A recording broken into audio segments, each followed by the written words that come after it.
ओम शांति। आज हम मधुर ईश्वरी महावाक्य साकार मुरली सुनेंगे 16/1/2023 की। तो आज शिव बाबा समझा रहे हैं कि आप बच्चों की याद ऐसी पक्की हो जो अंत में एक शिव बाबा के सिवाय कोई भी देहधारी, कोई भी कीचड़पट्टी याद ना आए। बाबा कहते हैं ना, लौकिक में जब बच्चा छोटा होता है तो किसको याद करता है? अपने पिता को याद करता है ना। लेकिन जैसे बड़ा होता है तो धन को याद करता है। तो बाबा कहते हैं यहाँ तो आप बच्चों को धन भी मिलता है, लेकिन धन कैसे मिलेगा? अपार धन संपदा मिलेगा, लेकिन वो भी बाबा को याद करने से मिलेगा। इसलिए बाबा ने कहा ऐसे निरंतर बाबा की याद का अभ्यास करना है। साथ ही बाबा ने आज कहा आप बच्चों को गंगा नदी बनकर के सर्विस करनी है, क्योंकि गंगा को पतित पावनी कहा जाता है। तो हम बच्चों को हर एक आत्मा को पावन बनाने की सर्विस करनी है। और नदी अर्थात नदी एक स्थान पे ठहरती नहीं है, नदी सदा बहती रहती है। तो हमें अनेक स्थानों पे जा कर के सर्विस बाबा ने करने के लिए कहा है। और बाबा ने आज कहा कि जैसे कोई समाज सेवी होते हैं ना, दुनिया में जैसे कि जिस्मानी कई समाज सेवी हैं। अगर वो तुम्हारे से पूछे, होता है पूछते भी हैं कि जो है तुम भारत की क्या सेवा कर रहे हो, तो क्या आंसर देना है? बाबा ने बहुत अच्छा बताया है ना। जो सेवा कर रहे हैं वही बताना है।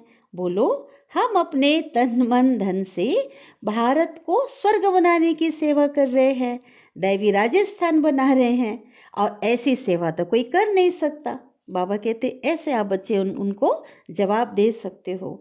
फिर बाबा ने कहा आप बच्चे स्थापना के कार्य में मददगार हो, इसलिए आप कोई भी विनाशकारी कार्य नहीं करना। तो विनाशकारी कार्य करना अर्थात किसी भी विकारों के वशीभूत होकर के अगर कोई काम किया तो बाबा कहते विनाशकारी कार्य है, इससे तो डिससर्विस होगी। और बाबा कहते इज्जत गंवाने वाले जो बच्चे हैं उसको दंड भी मिलेगा, है ना। वो ऊंचे पद तो पा नहीं सकेंगे, इसलिए इसका बहुत अटेंशन रखना है। तो अभी हम विस्तार से सुनते हैं आज के महावाक्य को, आज की मुरली का सार। मीठे बाबा कहते हैं, मीठे बच्चे जितना जितना दूसरों को ज्ञान सुनाएंगे उतना तुम्हारी बुद्धि में ज्ञान रिफाइन होता जाएगा। इसलिए सर्विस जरूर करनी है। देखो बहुत फायदा है ना। ज्ञान अपने आप बुद्धि प्रखर होती जाती है, दिव्य बनती जाती है ना। ज्ञान बढ़ता जाता है। तो इसलिए बाबा ने कहा कि बहुत फायदा है, सर्विस करनी है ना। और सर्विस से उच्च पद तो मिलना ही है। प्रश्न है, बाप के पास दो प्रकार के बच्चे कौन से हैं और उन दोनों में क्या अंतर है?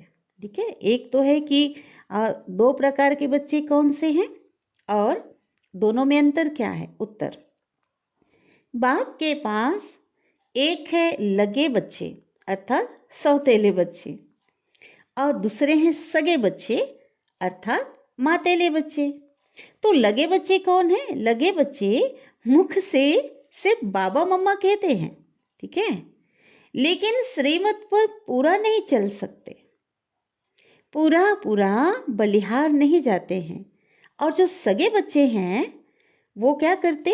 तन मन धन से पूर्ण समर्पण अर्थात ट्रस्टी होते हैं, है ना।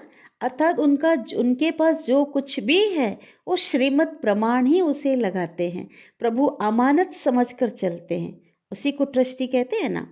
कदम कदम श्रीमत पर चलते हैं।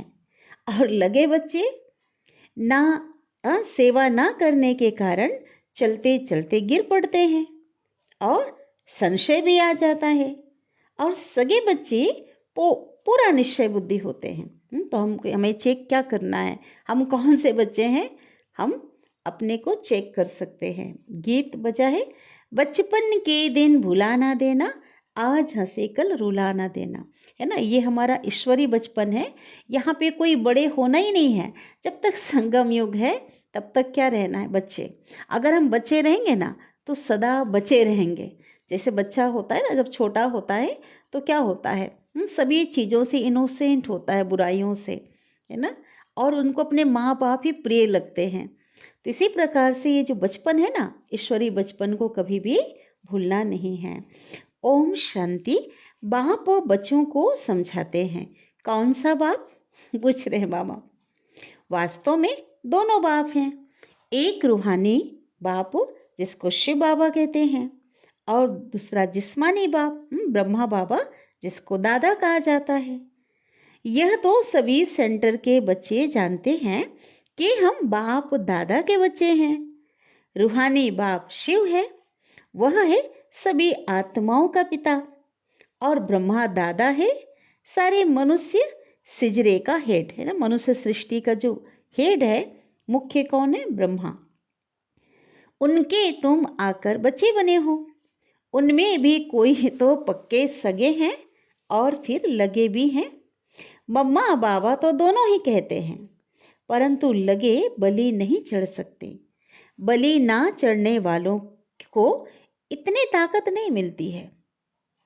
अर्थात अपने बाप को तन मन धन का ट्रस्टी नहीं बना सकते, है ना। क्योंकि चेक करना है सच में कि हम ट्रस्टी हैं। ट्रस्टी बनना माना जो कुछ भी हमारे पास है, चलो भक्ति में तो हमने झूठ बोला, ठग दिया, है ना। भक्ति में कहते रहे सब कुछ तेरा क्या लागे मेरा, तेरा तुझको अर्पण, लेकिन अपना मानकर चलते थे, अपने मन से परमत से यूज किया उसे, है ना। लेकिन अभी जैसे हमने बाबा को दिया, बाबा फिर से हम बच्चों को देता है, और बाबा कहता है कि ये जो है ना, अब तुम ट्रस्टी हो, तुम्हारी नहीं है संगम में, क्योंकि मैंने तुम्हें फिर से दिया है, अब मेरी अमानत है। इसलिए जो कुछ भी आपके पास है उसे आप कहीं भी व्यर्थ नहीं लगा सकते, है ना। ये बाबा कहते श्रीमत प्रमाण ही उसे लगाना है। तो बाबा कहते श्रेष्ठ बनने के लिए उनके श्रीमत पर बाबा कहते चलना है। सगे जो बच्चे हैं, सगे बच्चों को सूक्ष्म मदद मिलती है, परंतु वह भी बहुत थोड़े हैं। बाबा कहते सभी नहीं हैं, बहुत थोड़े हैं, है ना। और भले सगे भी हैं, परंतु उनको भी अभी पक्के नहीं कहेंगे। बाबा कहते सगे बच्चों को भी पक्के नहीं कहेंगे। क्यों? क्योंकि जब तक रिजल्ट नहीं निकली है, भले यहाँ रहते भी हैं, है ना, बाबा के घर में भी रहते हैं, सेंटर पे रहते हैं, बहुत अच्छे हैं, सर्विस भी करते हैं, फिर चलते चलते क्या होते, गिर पड़ते हैं। यह है सारी बुद्धि योग की बात। बाबा को भूलना नहीं है। बाबा इस भारत को बच्चों की मदद से स्वर्ग बनाते हैं। गाया हुआ भी है शिव शक्ति सेना। तो हरेक को ना, कौन सी सेना?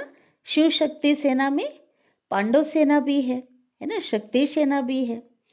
हरेक को अपने से बात करनी है। बरोबर हम शिव बाबा के एडॉप्टेड चिल्ड्रन हैं, है ना। बाबा ने हमें गोद लिया है, संगम में अपना बनाया है, तो ऐसे बात करना है। बाप से हम स्वर्ग का वर्षा पा रहे हैं। द्वापर से लेकर, ये अपने आप से बात हो रही है ना, अपने आप से जो हम बात कर रहे हैं, द्वापर से लेकर हमने जो लौकिक बाप का वर्षा पाया, वो कैसे पाया? वो नर्क का ही पाया और दुखी होते आए। भक्ति मार्ग में तो है ही अंधश्रद्धा, है ना। जिसकी पूजा कर रहे थे, जिसकी पूजा किया, उसके बारे में कुछ जानते नहीं थे, पता ही नहीं था। जब से भक्ति शुरू हुई है, तब से जो जो वर्ष बीता, हम नीचे ही उतरते आए। द्वापर काल से 2500 वर्ष से नीचे की ओर ही आए हैं, है ना। कलाएं गुण हमारी कम होती चली गई। भक्ति भी पहले अव्यभिचारी थी। एक शिव बाबा की भक्ति करते थे ना, एक की पूजा करते थे, उसके बदले क्या हुआ? नीचे आते आते बाबा ने कहा अब अनेकों की पूजा करते आए हैं।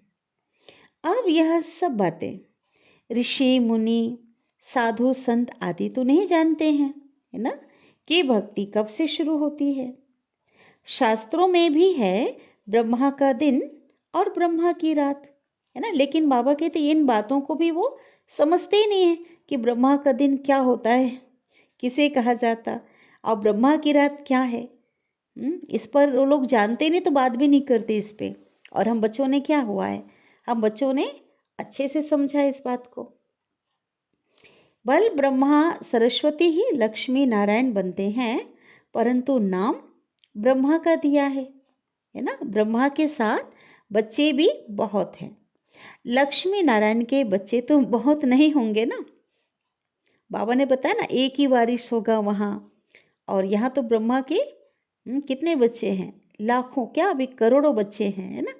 प्रजापिता भी उनको नहीं कहेंगे, किनको, लक्ष्मी नारायण को। अब नई प्रजा बन रही है, कहाँ, संगम में। नई प्रजा होती किसकी है, ब्राह्मणों की। ब्राह्मण ही अपने को ईश्वरीय संतान समझते हैं। देवता तो नहीं समझेंगे ना, देवता क्या समझेंगे, वो तो दैवी संतान समझेंगे। देवताओं को तो चक्र का पता ही नहीं है ना, सृष्टि चक्र को तो जानते ही नहीं है, क्योंकि वो तो सृष्टि का प्रारंभ है ना। उस समय तो कुछ भी याद नहीं है। अभी तुम जानते हो हम शिव बाबा के बच्चे बने हैं, और शिव बाबा ने हमें 84 का चक्र, 84 जन्मों का चक्र समझाया है। और बाबा की मदद से हम भारत को श्रीमत से क्या कर रहे हैं, फिर से दैवी पावन राजस्थान बना रहे हैं। तो यह बड़ी समझ की बात है। किसको समझाने की भी हिम्मत चाहिए।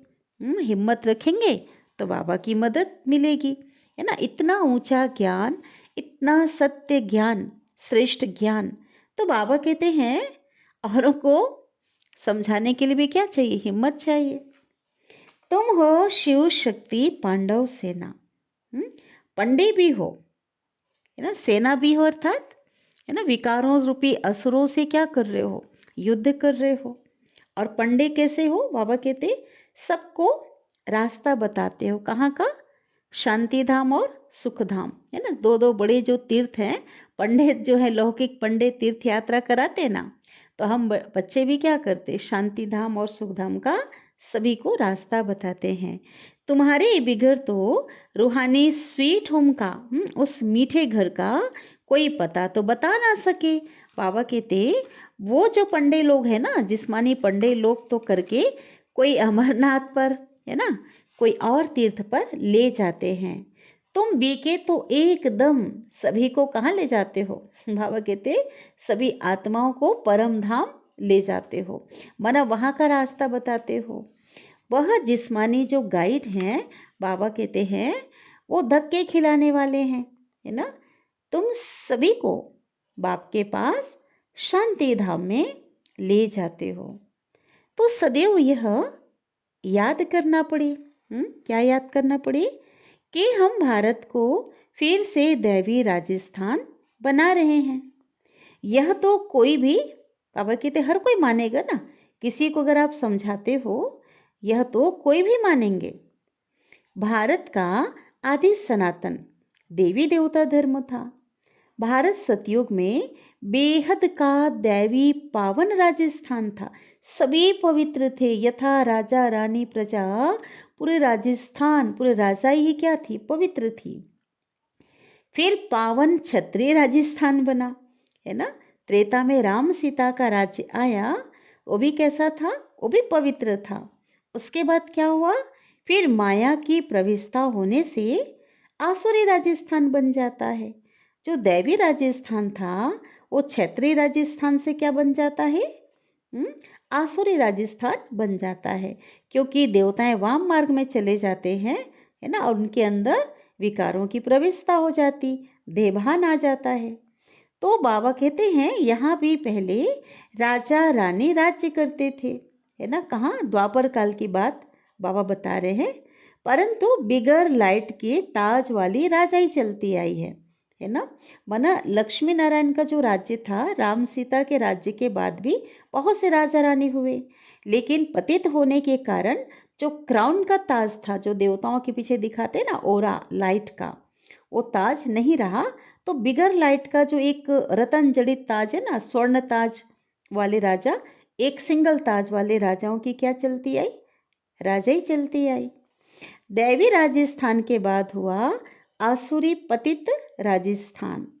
अभी तो पतित प्रजा का स्थान है। बाबा कहते भी कोई राजा नहीं है, अभी तो प्रजातंत्र हो गया, है ना, पंचायती राजस्थान है।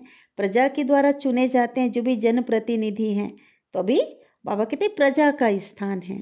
वास्तव में इनको राजस्थान कह नहीं सकते, है ना। अभी कहाँ है बाबा, कहाँ आते हैं, है ना, उस स्टेट को कहते हैं राजस्थान। बाबा कहते अभी नहीं कह सकते ना, क्योंकि कोई राजे अभी नहीं है, परंतु नाम लगा दिया है, राजाई तो है नहीं। तो ये भी ड्रामा बना हुआ है ना। पहले राजाएं थे लेकिन अभी तो नहीं है ना। तो यह लक्ष्मी नारायण के चित्र तुमको बहुत काम आएंगे, क्योंकि इन पर अच्छी समझानी हो सकती है। इन पर समझाना है कि भारत ऐसा डबल सिरताज था, है ना। भारत में जो मालिक थे, है ना, विश्व महाराजन लक्ष्मी नारायण, उसके सिर पर कैसा ताज था, डबल ताज, एक क्राउन का ताज पवित्रता का और एक रतन जड़ित ताज। तो इन लक्ष्मी नारायण का राज्य था। छोटेपन में यही राधे कृष्ण थे। फिर त्रेता में राम राज्य हुआ, फिर द्वापर में माया आ गई। तो यह तो बिल्कुल सहज है ना। बाबा कहते किसी को समझाना भी बहुत सरल है। भारत की हिस्ट्री ज्योग्राफी नटसेल में समझाते हैं, संक्षेप में समझाते हैं।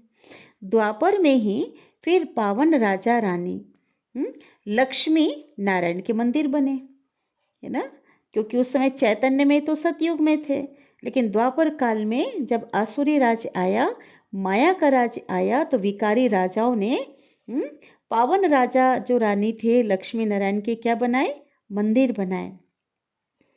देवताएं तो स्वयं वाह मार्ग में चले गए, है ना। अब देवता नहीं कहलाने लगे और पतित होने पड़े, साधारण मनुष्य कहलाए। फिर जो पावन देवताएं होकर गए हैं, उनके मंदिर बना करके पूजा शुरू की, है ना। पहले तो खुद की पूजा खुद किया, है ना, क्योंकि पतित बन गए। पतित ही पावन को माथा टेकते हैं।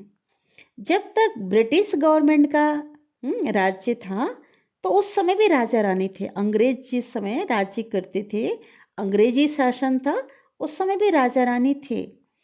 जमींदार भी राजा रानी का टाइटल ले लेते थे, इतना पावर होता था, क्योंकि टाइटल देने वाले कौन थे, अंग्रेज थे, है ना। तो वो भी जो है उनका टाइटल ले लेते थे, इससे उनका दरबार में मान होता था। अंग्रेज जो है क्या देते थे, उनको टाइटल देते थे। अभी तो कोई राजा नहीं है। पीछे जब आपस में लड़े हैं, तब मुसलमान आदि आए हैं, है ना। पहले तो यही राजाएं थे, लेकिन आपस में जब फूट पड़ी ना, उनकी फूट डलवाया गया, जो भी हुआ, जब उनमें एकता नहीं रही, तो बाद से बाहर से कौन आए, मुसलमान आदि आए हैं, है ना। उनका फायदा उठाया उन्होंने। अभी तुम बच्चे जानते हो, फिर से कलयुग का अंत आ गया है, विनाश सामने खड़ा है, और शिव बाबा जो पिता है, फिर से राजयोग सिखला रहे हैं। कैसे स्थापना होती है सो तो तुम जानते ही हो, है ना। ब्रह्मा के तन में आकर परमात्मा ज्ञान योग सिखाते हैं। फिर यह हिस्ट्री ज्योग्राफी मिट जाती है, अर्थात क्या होगा, विनाश के बाद ये मर्ज हो जाएगा, लोप हो जाएगा, है ना। फिर भक्ति में वो लोग अपनी गीता बना देते हैं। बाबा ने भी पीछे की मुरली में भी बार बार बताया है कि लोगों ने बनाया है ना। तो उसमें बहुत फर्क पड़ जाता है। भगवान की सुनाई हुई सच्ची गीता और लोगों ने जो अनुमान से जो कथाएं लिखी है ना, उनकी गीता में बहुत फर्क है। बाबा कहते भक्ति के लिए उन्हों को देवी देवता धर्म का पुस्तक जरूर चाहिए ना, भक्ति में पूजा आदि के लिए। सो तो ड्रामा अनुसार उन्होंने क्या किया, गीता बना दी है। ऐसे नहीं कि भक्ति मार्ग की उस गीता से कोई राजा स्थापन करेंगे, वह नर से नारायण बनेंगे, बिल्कुल भी नहीं, है ना। उस गीता से बाबा कहते तो गीता को क्या कर दिया, खंडित कर दिया है, और उससे तो राजा स्थापन हो ही नहीं सकता, है ना, ना ही देवतुल्य बन सकते हैं। वो तो भगवान की सुनाई हुई, है ना, जो सच्ची गीता है, उसके द्वारा जो है राजा स्थापन होता है। अब शिव बाबा समझाते हैं, तुम हो गुप्त सेना। बाबा भी गुप्त है, इसलिए क्या कहते गुप्तेश्वर, है ना, शिव बाबा का नाम है ना, निराकार तो है ही गुप्त। तुमको भी गुप्त योग बल से राजाई प्राप्त करा रहे हैं, है ना। कोई भी नहीं जानता कि हम क्या कर रहे हैं। हम भविष्य राज्य भाग प्राप्त करने के लिए हम क्या कर रहे हैं, योग लगा रहे हैं।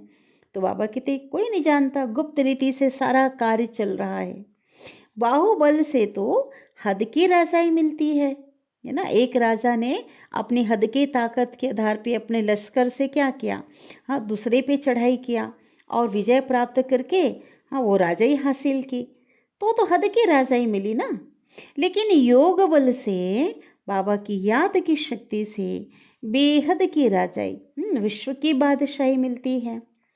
तो तुम बच्चों को दिल अंदर में यह निश्चय है कि हम अभी भारत को वही दैवी राजस्थान बना रहे, वही अर्थात जो पहले था, 5000 वर्ष पहले था।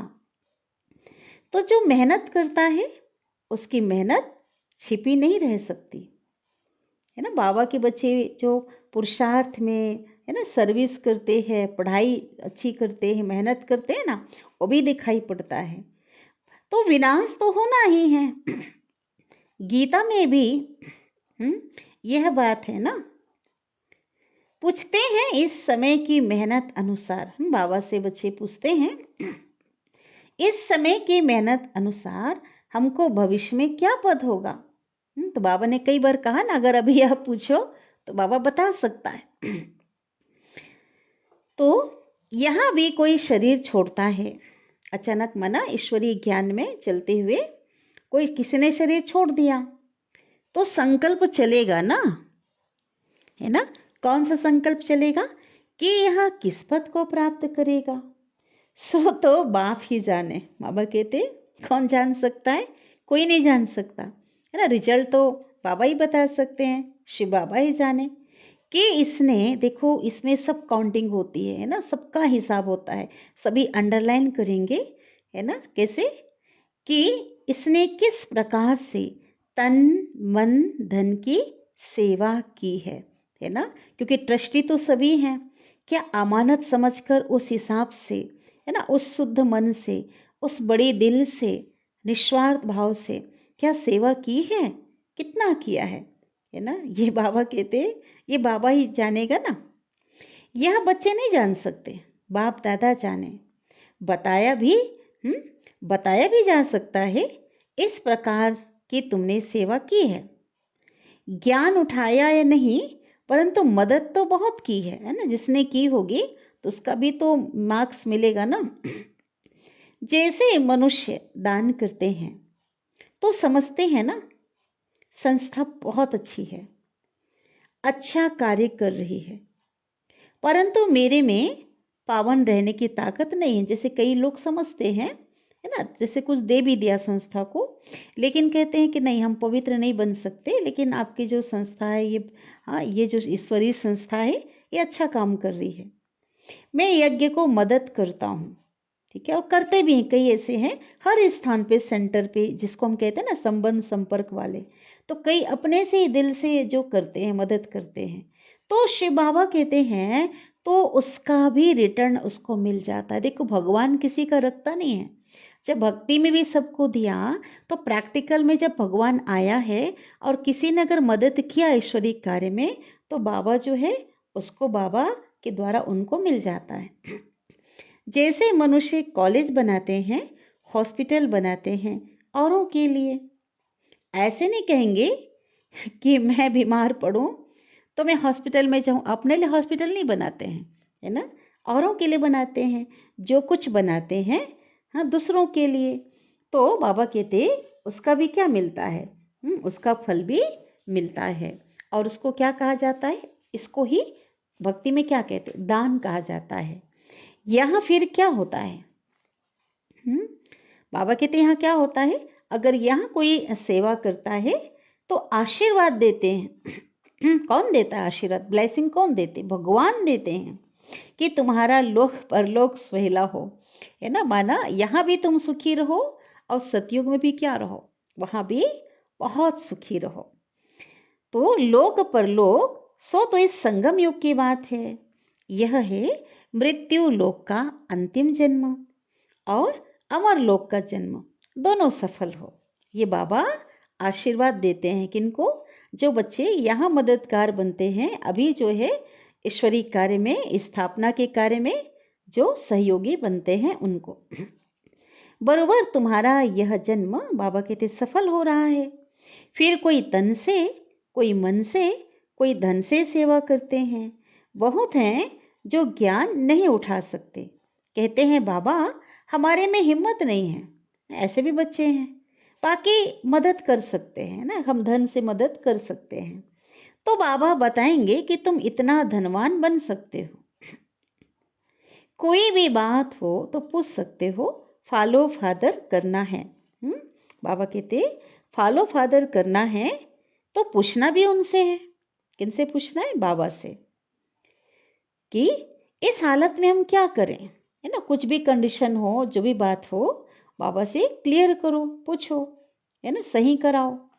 श्रीमत देने वाला बाप बैठा है ना, उनसे पूछना है, छिपाना नहीं है, नहीं तो बीमारी बढ़ जाएगी। बाबा कहते मुश्किलात बढ़ जाएगी। तो कदम कदम श्रीमत पर ना चले तो रोला पड़ जाएगा, आत्मा पे क्या लग जाएगा? लकीर लग जाएगी भाग्य पर। बाबा कोई दूर थोड़ी ही है। सम्मुख आकर पूछना चाहिए। साकार में जिस समय बाबा थे तो ब्रह्मा के द्वारा कौन समझाते थे? शिव बाबा। बाबा कहते कभी भी कुछ ऐसी कोई बात आती है तो श्रीमत लो, बाबा से पूछो। ऐसे बाप दादा के पास तो घड़ी घड़ी आना चाहिए। वास्तव में ऐसे मोस्ट विलव्ड बाप को, इतना प्यारा जो बाबा है, बाप के साथ तो इकट्ठा रहना चाहिए। उस समय बाबा थे ना, तो बाबा के साथ रहना चाहिए। साजन को तो चटक जाना चाहिए। बाबा कहते चटक जाओ। वह है जिस्मानी, लेकिन शिव बाबा कौन से साजन है? रूहानी। इसमें बाबा, फिर बाबा ने ऐसा कहा कि बाप के साथ तो इकट्ठा ऐसे, हाँ ऐसे बाबा के साथ इकट्ठा रहना चाहिए, साजन को चटक जाना चाहिए। लेकिन बाबा आगे क्या कह रहे हैं?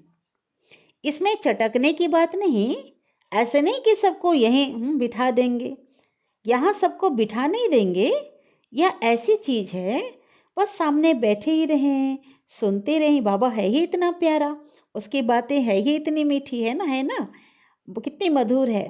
उनको देखते रहें, सुनते रहें, उनकी मत पर चलते ही रहें। परंतु बाबा कहेंगे यहाँ बैठ नहीं जाना है, गंगा नदी बनो, है ना, सबको पावन बनाना है ना, बहना है। एक ही स्थान पर ठहरना उसको नदी नहीं कहेंगे। जो सदा बहता रहता है ना, उसे नदी कहते हैं। जाओ सर्विस पर। बच्चों का लो ऐसा होना चाहिए। कैसा होना चाहिए? जैसे मस्ताना होता है, एकदम मस्त। बाबा कहते है ना, किसी से मतलब नहीं, मस्त बिल्कुल, एक की लगन में मगन, ऐसा मस्ताना होना चाहिए। परंतु फिर सर्विस भी तो करनी है ना। निश्चय बुद्धि तो एकदम लटक पड़ते हैं किसमें? बाबा पे, है ना। बच्चे लिखते हैं फलाना बहुत अच्छा निश्चय बुद्धि है।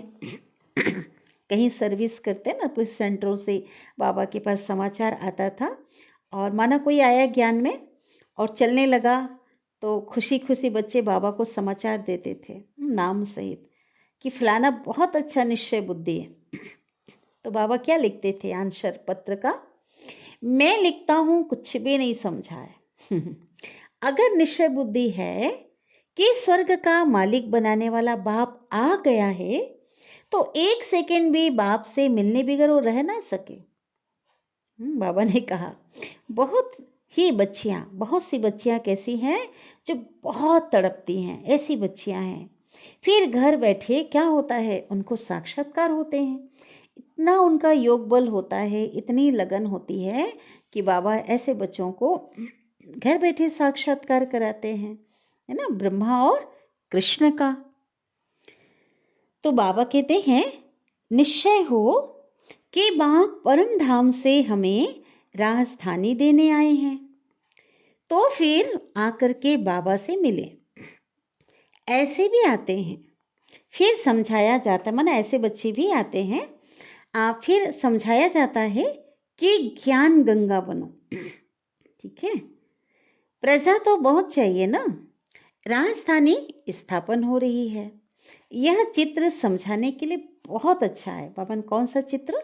लक्ष्मी नारायण की चित्र स्वरूप बाबा ने बताया, तो उसके बारे में बता सकते हैं ना कि ये राजधानी जो है फिर से इसकी जहाँ लक्ष्मी नारायण की जो राजधानी है उसकी स्थापना हो रही है। तो तुम बाबा कहते किसको भी कह सकते हो। विनाश भी सामने खड़ा है। मरने से पहले क्या करना है? मरने से पहले है ना, बाप से वर्षा ले लेना है। सभी चाहते हैं वन ऑलमाइटी गवर्नमेंट हो, है ना, एक हो जाए सब, सर्वशक्तिमान जो अधिकारी है ना, गवर्नमेंट क्या हो जाए? एक हो। अब सब मिलकर एक थोड़े ही बन सकते हैं। सब मिलकर एक नहीं बन सकते। हाँ, एक राज्य था जरूर जिसका गायन भी है। कौन सा गायन है? सतयुग। बाबा कहते सतयुग का नाम बहुत बाला है ना, सब जानते हैं, बहुत महिमा उसकी है। फिर से उसकी स्थापना हो रही, ऐसा समझाओ कह रहे हैं बाबा। कोई इन बातों को झट मानेंगे और कोई तो मानेंगे भी नहीं। 5000 वर्ष पहले लक्ष्मी नारायण का राज्य था, फिर इन राजाओं का राज्य हो गया। राजाएं भी अब पतित हो गए हैं। अब फिर पावन लक्ष्मी नारायण का राज्य होगा। तुम्हारे लिए तो समझाना बहुत सहज है। हम दैवी राजस्थान बाबा कहते दैवी राजधानी स्थापन कर रहे हैं शिव बाबा की श्रीमत से, ऐसा बाबा कहते, और उनकी मदद से, है ना। हम में क्या पावर है? हाँ, पूरी ताकत, हम तो निमित्त हैं, ऐसा भी समझाना। आगे भी बाबा कहते क्या कहना है? हम देवी राजधानी स्थापन कर रहे हैं शिव बाबा की श्रीमत से और उनकी मदद से। शिव बाबा से शक्ति भी मिलती है, तो यह नशा रहना चाहिए। तुम वॉरियर्स हो, वॉरियर्स अर्थात योद्धे, है ना। मंदिरों में भी तुम जाकर समझा सकते हो।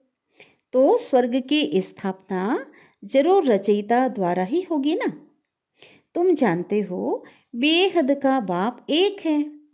तुम्हारे सम्मुख तुमको ज्ञान श्रृंगार कर रहे, रोज रोज बाबा, है ना, ज्ञान के अलग अलग रत्नों से हमारा क्या करते हैं? हमें सजाते हैं, श्रृंगार करते हैं, राजयोग सिखला रहे हैं। वो गीता सुनाने वाले तो कभी भी राजयोग सिखला ना सके। यह अभी तुम बच्चों की बुद्धि में नशा चढ़ाया जाता है ना, कि बाबा आया ही है स्वर्ग की स्थापना करने। स्वर्ग में है ही पावन राजस्थान, सभी पवित्र हैं। मनुष्य तो लक्ष्मी नारायण के राज्य को ही भूल गए हैं, है ना, कि ये विश्व के मालिक थे, है ना। और कब इनका राज्य था? 2500 वर्ष तक जो है ना, 1250 वर्ष तक उनका राज्य था सतयुग में। ये सब भूल गए हैं। अब बाबा सम्मुख बैठ करके समझाते हैं। तुम कोई भी गीता पाठशाला आदि में चले जाओ, है ना। हमारी जो अभी हमारी गीता पाठशाला की बात नहीं हो रही है, दुनिया में जो लौकिक, जो दुनिया की जो गीता पाठशाला है ना, जहाँ पे वो लोगों की बनाई हुई उस गीता का जो पठन होता है, वहाँ पे बाबा कहते चले जाओ और वहाँ पे क्या करो? उनको समझाओ, है ना। जो नॉलेज बाबा से आप बच्चों को मिली है वो उनको बताओ। सारी हिस्ट्री, ज्योग्राफी अथवा 84 जन्मों का समाचार कोई सुना ना सके। लक्ष्मी नारायण के चित्र साथ राधे कृष्ण का भी चित्र हो, बाबा कहते वो भी हो तो समझाने में सहज होगा, है ना। बाबा कहते यह है करेक्ट चित्र, क्योंकि बता सकते हो ना कि ये राधे जो कृष्ण है ये प्रिंस प्रिंसेस हैं, और ये जब बड़े होते हैं इनका स्वयंवर होता है, जब ये राजगद्दी पर बैठते हैं तब इनका नाम क्या होता है? लक्ष्मी और नारायण। ये बाबा कहते जरूर दोनों चित्र होने चाहिए, नहीं तो लोग क्या समझते, अलग अलग समझते हैं ना। और कृष्ण को द्वापर में ले गए हैं, तो ऐसा समझाएंगे तो सबको समझ में आएगा कि हाँ भाई वो सतयुग का, है ना, प्रिंस था। तो बाबा कहते तुम्हारी बुद्धि में सारा चक्र याद है, साथ में चक्र को समझाने वाला भी याद है ना। बाबा कहते चक्र याद होगा तो बाबा तो स्वतः याद होगा। कौन? शिव बाबा। चक्र में संगम युग भी आएगा ना, बाबा भी आएगा और जिसने हमें सारा राज बताया है। बाकी निरंतर याद के अभ्यास में मेहनत बहुत है। निरंतर याद ऐसी पक्की हो जो अंत में कोई कीचड़ पट्टी याद ना आए। बाप को कभी भी भूलना नहीं है। छोटे बच्चे बाप को बहुत याद करते हैं। फिर बच्चा बड़ा होता है तो लौकिक दुनिया में क्या करते, अपने पिता की प्रॉपर्टी को याद करते हैं, है ना। बाबा कहते हैं धन को याद करते हैं, और तुमको तो धन भी मिलता है। सो कैसे मिलता है? यहाँ तो बाबा की याद से मिलेगा। जितना याद करेंगे उतना धन मिलेगा। जो अच्छी रीति याद कर फिर दान, बाबा कहते अच्छी रीति धारण कर फिर ध्यान करना चाहिए। जो धन मिलता है ना, ज्ञान को धारण करके दान करना है। पूरा हाँ फिलैंथ्रोपिस्ट बनना है, दानी बनना है, महादानी बनना है। मैं सम्मुख आकर के राजयोग सिखाता हूँ। वह गीता तो जन्म जन्मांतर पढ़ी, क्या मिला? बाबा कहती कुछ भी तो नहीं ना, कुछ भी प्राप्ति नहीं हुई। और यहाँ तो तुमको नर से नारायण बनाने के लिए मैं ये शिक्षा दे रहा हूँ। वह है भक्ति मार्ग। यहाँ भी कोटों में कोई निकलेगा जो तुम्हारे दैवी घराने का होगा। बाबा कहते जितनी आप सेवा करोगे ना, सर्विस करोगे, उसमें से करोड़ों में से एक निकल कर आएगा, है ना। हम जैसे बच्चे हैं, कोटों में कोई है ना हम। फिर जो होंगे ना, बाबा कहते कौन निकलेगा? जो तुम्हारे दैवी घराने का होगा। फिर ब्राह्मण बनने जरूर आएंगे। फिर चाहे राजा रानी बने चाहे प्रजा बने, उसमें भी कई तो सुनंती कथनती और भागंती हो जाते हैं। जो ब्राह्मण बनने के लिए आते हैं ना, जो ईश्वरी परिवार में शामिल होते हैं, उसमें से भी भाग जाते हैं। बहुत अच्छे से सुना, चार को सुनाया, कथनती माना औरों को सुनाते हैं और भाग जाते हैं। तो जो बच्चा बनकर फिर फारकती देते हैं, भगवान का हाथ छोड़ देते हैं, तो शिव बाबा कहते उन पर बहुत बड़ा दंड है। देखो इसका भी दंड है, कड़ी सजा है। इस समय ऐसा कोई कह नहीं सकता कि हम निरंतर बाबा को याद करते हैं। बाबा कहते अगर कोई कहे ना कि हम निरंतर बाबा को याद करते हैं, तो बाबा कहते ऐसा जो दावा करता है वो चार्ट लिखकर मुझे भेजे। तो बाबा सब समझ जाएंगे। भारत की सेवा में ही तन मन धन लगा रहे हैं। लक्ष्मी नारायण का चित्र हमेशा पॉकेट में पड़ा हो। बच्चों को तो बहुत नशा होना चाहिए। सोशल वर्कर, बाबा किस बात का नशा हो कि हम भारत को क्या कर रहे हैं? स्वर्ग बनाने की हम सेवा कर रहे हैं। और हम ही उस दुनिया में क्या होगा, उस स्वर्ग के हम ही मालिक बनने वाले हैं। तो सोशल वर्कर तुम्हारे से पूछते हैं ना, समाज सेवी दुनिया में जो हैं बहुत से लोग हैं, है ना। अलग अलग क्षेत्र में जो समाज सेवी होते हैं ना, जिस्मानी जो सोशल वर्कर हैं, वो स्वाभाविक है जब जानते हैं ना कि ये भी जो सेवा का कार्य कर रहे हैं, तो उनको तो नहीं पता कि कितनी ऊंची सेवा कर रहे हैं। कई बार क्या लगता है उनको, हम ही सेवा कर रहे हैं, हमारे से बढ़कर तो कोई है ही नहीं, ऐसा उनके पास उनको होता है ना। तो वो पूछते हैं क्योंकि दिखाई देता है उनकी सेवा, हमारी सेवाएं तो गुप्त है। तो पूछते हैं कि तुम भारत की क्या सेवा कर रहे हो? बोलो। हम अपने तन मन धन से भारत को दैवी राजस्थान बना रहे हैं, और ऐसी सेवा कोई कर नहीं सकता। बाबा कहते बोल सकते हो। तुम जितनी सर्विस करेंगे उतनी तुम्हारी बुद्धि रिफाइन होती जाएगी, है ना, स्वच्छ बनती जाएगी, दिव्य बनती जाएगी। ऐसे भी बहुत बच्चे हैं जो ठीक रीति नहीं समझा सकते हैं, तो नाम बदनाम होता है। बाबा कहते इसलिए बाबा कहते कि रोज पढ़ाई करना, जितना आपकी बुद्धि में बाबा कहते सर्विस ज्ञान बैठेगा, अच्छी सर्विस कर सकेंगे। अगर ठीक से पढ़ाई ही नहीं करेंगे तो बाबा कहते औरों को समझा भी नहीं सकते हैं। तो नहीं समझा सकते तो नाम बदनाम होता है। कैसे नाम बदनाम होता है? इनके पास तो कोई ज्ञान ही नहीं है, कहेंगे ना। सामने वाला को अगर प्रश्न का आंसर नहीं दे सके, सामने वाले को संतुष्ट नहीं कर सके, ठीक है, ठीक से नहीं समझा सके, तो क्या होता है? जबकि बाबा ने तो पूरा क्लियर किया है, बाबा का ज्ञान तो बहुत ऊंचा है ना, स्पष्ट है, तो बदनाम होता है। कोई कोई में क्रोध का भूत भी है, तो ये भी डिस्ट्रक्टिव काम किया ना, बाबा कहते विनाशकारी काम किया ये भी। उनको क्या कहेंगे बाबा? उनको कहेंगे तुम अपना मुंह तो देखो, तुम लक्ष्मी या नारायण को वरने लायक बने हो। ऐसे जो आबरू गंवाने वाले बच्चे हैं वो क्या पद पाएंगे? वह प्यादों की लाइन में आ जाते हैं। तुम भी सेना हो ना, बाबा कहते प्यादे मना प्रजा बन जाएंगे वो। जो बाबा की इज्जत गंवाते हैं, अपने अंदर परिवर्तन नहीं लाते हैं, है ना, बुराइयों के विकारों के वशीभूत होकर के उल्टे काम करते रहते हैं बाबा के बन करके, तो ये प्यादों की लाइन में आते हैं, उच्च पद नहीं मिलेगा। तुम भी सेना हो ना, रूहानी सेना। अच्छा, याद प्यार ले लेते हैं बाप दादा से। मीठे मीठे सिक्के दे बच्चों प्रति माता पिता बाप दादा का याद प्यार और गुड मॉर्निंग। रूहानी बाप की रूहानी बच्चों को नमस्ते। और हम रूहानी बच्चों की रूहानी माता पिता बाप दादा को याद प्यार, गुड मॉर्निंग और नमस्ते। शुक्रिया बाबा, शुक्रिया आपका दिल से पद्मा पदम गुणा शुक्रिया। धारणा के लिए मुख्य सार, पहली पॉइंट है अविनाशी ज्ञान रत्नों का महादानी बनना है। तन मन धन से भारत को स्वर्ग बनाने की सेवा करनी है। एक क्या करना है? महादानी बनना है ना। बाबा ने हमें जो दिया है ज्ञान रत्न, वो औरों को बांटने के लिए दिया है, औरों को देने के लिए दिया है। तो हमें क्या करना है? हमें उसका दान करना है। तन मन धन से भारत को स्वर्ग बनाने की सेवा करनी है, क्योंकि अभी संगम में जो कुछ भी हमारे पास है वो प्रभु अमानत है। हम ट्रस्टी हैं, है ना। तो ट्रस्टी हैं तो क्या हुआ?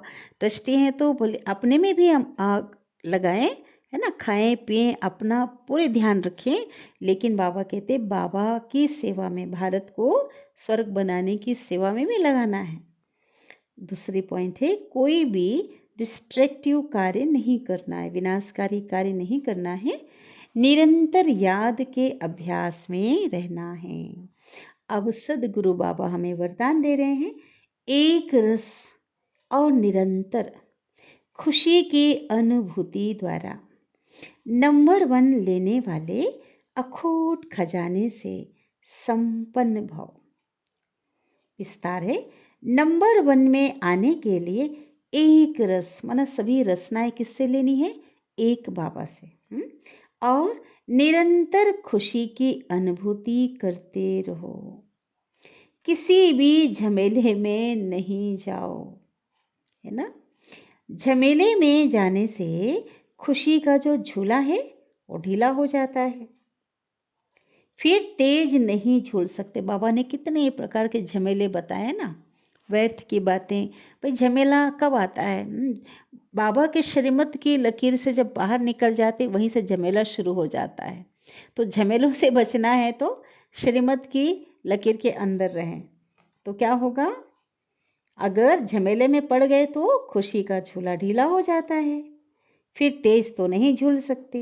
इसलिए सदा और एक रस खुशी के झूले में झूलते रहो।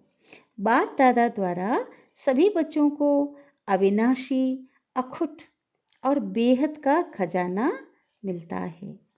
तो सदा उन खजानों की प्राप्ति में, है ना, एक रस रहना है। कौन सा खजाना मिल रहा है? अखोट, कभी खत्म नहीं होने वाला बेहद का खजाना मिल रहा है ना। तो उन खजानों की प्राप्ति में एक रस और संपन्न रहो। संगम युग की विशेषता है अनुभव, है ना। ये अनुभव कहीं नहीं हो सकता है। स्वयं का अनुभव, बाबा कहते परमात्मा अनुभव, परमात्मा गुणों शक्तियों का अनुभव, स्वयं के गुणों शक्तियों का अनुभव, बाबा कहते कहीं नहीं हो सकता, किसी युग में नहीं है। तो ये संगम युग की विशेषता है अनुभव। तो इस युग की विशेषता का लाभ उठाओ, बहुत बड़ी बात है ना। अभी नहीं तो कभी नहीं, तो इस अवसर का लाभ उठाना है। स्लोगन है, मनसा महादानी बनना है तो रूहानी स्थिति में सदा स्थित रहो। तो मनसा महादानी अर्थात अ, शुभ संकल्पों के द्वारा अपने श्रेष्ठ वाइब्रेशन के द्वारा सेवा करना, जो सूक्ष्म सेवा है ना, वो सेवा करना। तो इसके लिए अगर हम रूहानी स्थिति में अर्थात आत्मिक स्थिति में जब स्थित होते हैं तो स्वतः ही सर्व के प्रति हमारी जो भावनाएं हैं वो शुभ हो जाती है। हमारा दृष्टिकोण क्या होता है, पवित्र हो जाता है। और आत्म स्वरूप में स्थित होने से मन भी कैसा होता है, शांत हो जाता है। सारे नेचुरल जो नेचर है, सातों गुण ऑटोमेटिकली कार्य करते हैं। तो ये जो सेवा है वो सहज हो जाती है। अच्छा, ओम शांति।